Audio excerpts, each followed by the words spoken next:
Welcome back. இன்றைக்கி வந்து ஒரு இன்ட்ரெஸ்டிங் சைட் பற்றி பார்க்க போகிறோம். இது பேர் வந்து பினோக்கியோ. ஸோ இதோட ஸ்பெல்லிங்லாம் கொஞ்சம் டிஃப்ரெண்ட்டாக இருக்குது. நம்ம கார்ட்டூனில் பார்த்துருப்போம், அதே கேரக்டர் தான். அதோட நோஸ் வந்து ரொம்ப பெருசாக இருக்கும். அதே ஒரு பேர் தான் அது, பினோக்கியோ. ஸோ இது வந்து என்னன்னு பார்த்தீங்கன்னா, ஒன் கிளிக்கில் வந்து ஒரு அப்ளிகேஷன் வந்து நீங்கள் இன்ஸ்டால் பண்ணலாம். இப்போது நிறையா டூல்ஸ் வந்து நீங்கள் பார்த்துருப்பீங்க. For example face fusion, illusion diffusion நீங்கள் பார்த்துருப்பீங்க. ஸோ ஜஸ்ட் இதை கிளிக் பண்ணி காமிக்கிறேன் உங்களுக்கு. இது வந்து பார்த்தீங்கன்னா GitHub அப்படிங்கிற அந்த சைட்டில் வந்து இது இருக்குது. ஸோ இதை வந்து நீங்கள் டவுன்லோட் பண்ணீங்க அப்படின்னா டவுன்லோட் ஜிப் அப்படின்னு இருக்குது.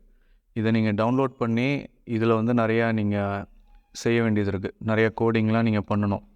ஸோ அதுக்கு பதில் வந்து just one click. So first வந்து இந்த அப்ளிகேஷன் வந்துட்டு நீங்கள் டவுன்லோட் பண்ணணும்.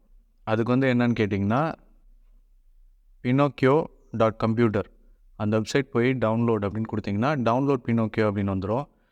விண்டோஸ், மேக், இன்டெல் மேக்னு இருக்குது. அப்புறம் வந்து லைனக்ஸ். ஸோ இதில் வந்து டவுன்லோட் ஃப்ரம் GitHub.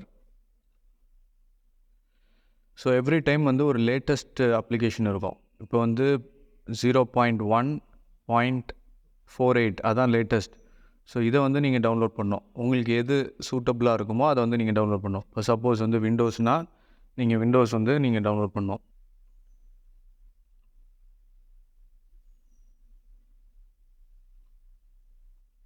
ஸோ விண்டோஸ்க்கு வந்து டைரெக்டாக ஒரு ஆப்ஷன் இருக்குது.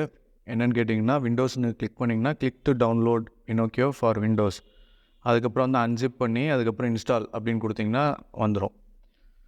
ஸோ ரன் எனிவே அப்படிங்கிற ஆப்ஷன் வந்து கொடுக்கணும். மேக்குக்கும் அதே மாதிரி தான்.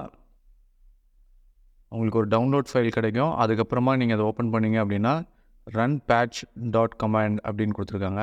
ஸோ இந்த ப்ராசஸ்லாம் ரொம்ப ஈஸி தான், நீங்கள் வந்து பண்ணணும்.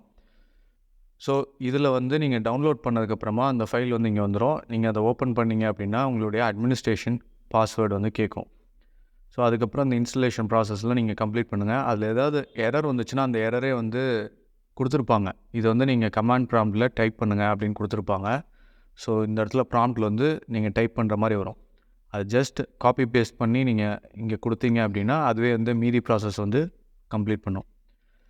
ஸோ இப்போ இது இன்ஸ்டால் பண்ணிட்டீங்க அப்படின்னா நீங்கள் போய் சர்ச் பண்ணலாம். சர்ச் பண்ணி அந்த ஃபைலை வந்து எடுக்கலாம். ஸோ இது வந்து ஒரு ப்ரௌசர் மாதிரி இருக்கும். ஸோ மீதியெல்லாம் நான் க்ளோஸ் பண்ணிடுறேன். ஸோ இதுதான் அந்த பேஜு. இதில் வந்து டிஸ்கவர் பேஜ் அப்படின்னு இருக்கும். ஸோ இதுக்குள்ளேயே வந்து இதெல்லாம் வந்துடும். டிஃப்ரெண்ட் அப்ளிகேஷன்ஸ் வந்து வந்துடும். இது எல்லாமே வந்து ஒன் கிளிக்கில் வந்து நீங்கள் இன்ஸ்டால் பண்ண முடியும். ஸோ மறுபடியும் இதில் வந்து டுட்டோரியல் இருக்குது. அதுலேயும் வந்து நீங்கள் ஸ்கிரிப்ட் லாங்குவேஜ் உங்களுக்குலாம் தெரியும் அப்படின்னா அதையும் வந்து நீங்கள் செக் பண்ணி பார்க்கலாம். ஸோ எனக்கு தெரிஞ்சது வந்து இதில் வந்து ஸ்டேபிள் டிஃப்யூஷன் தான் எனக்கு நல்லா தெரியும். ஸோ அதை பார்க்கலாம். Stable diffusion web UI.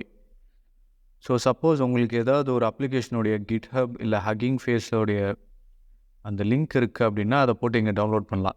So இப்போ இது வந்து நான் கிளிக் பண்ண போகிறேன். இது வந்து ஆட்டோமேட்டிக் 1111 இதான் வந்து ரொம்ப ஃபேமஸான ஒரு அப்ளிகேஷன். இது க்ளவுடில் எல்லாருமே ரன் பண்ணிட்டு இருக்காங்க. இப்போ வந்து இது டவுன்லோட் அப்படின்னு கொடுக்குறேன். இதில் வந்து என்ன கேட்குறாங்க அப்படின்னா இன்ஸ்டலேஷன் ரிக்வயர்ட் காண்டா அப்படின்னு ஒன்று இருக்குது, கிட் ஒன்று இருக்குது, ஜிப் அப்படின்னு ஒன்று இருக்குது, Node.js அப்படின்னு ஒன்று இருக்குது. ஸோ அதெல்லாம் எனக்கு எதுவுமே தெரியாது. Just one click. இந்த இடத்துல வந்து இன்ஸ்டாலிங் காண்டா அப்படின்னு வந்துருச்சு. ஸோ இது வந்து டவுன்லோடிங் அப்படின்னு வரும். இது எல்லாமே பார்த்தீங்கன்னா பைத்தானுடைய ஃபைல்ஸ். ஸோ இந்த ஃபைல்ஸ் எல்லாம் இதெல்லாம் டவுன்லோட் பண்ண ஆரம்பிக்கும். ஸோ இந்த ப்ராசஸ் கம்ப்ளீட் ஆனோடனே எப்படி இருக்குது அப்படிங்கிற உங்களுக்கு வந்து நான் ஒரு வீடியோவாக போஸ்ட் பண்ணுறேன். ஸோ இதே மாதிரி டிஃப்ரெண்ட் அப்ளிகேஷன்ஸை வந்து நீங்கள் டவுன்லோட் பண்ணலாம். நீங்கள் க்ளவுடில் ரன் பண்ணுறதுக்கு உங்களுடைய கம்ப்யூட்டர்லேயே வந்து நீங்கள் ரன் பண்ணலாம். உங்களுக்கு வந்து ரேம் வந்து கட்டாயம் அதிகமாக தேவை. ரேம் வந்து அட்லீஸ்ட் 8 GB ரேம் வந்து இருக்கணும். ஸோ செக் பண்ணி பாருங்கள். செக் பண்ணி பார்த்துட்டு எனக்கு கமெண்ட்டில் வந்து ரிப்ளை பண்ணுங்கள்.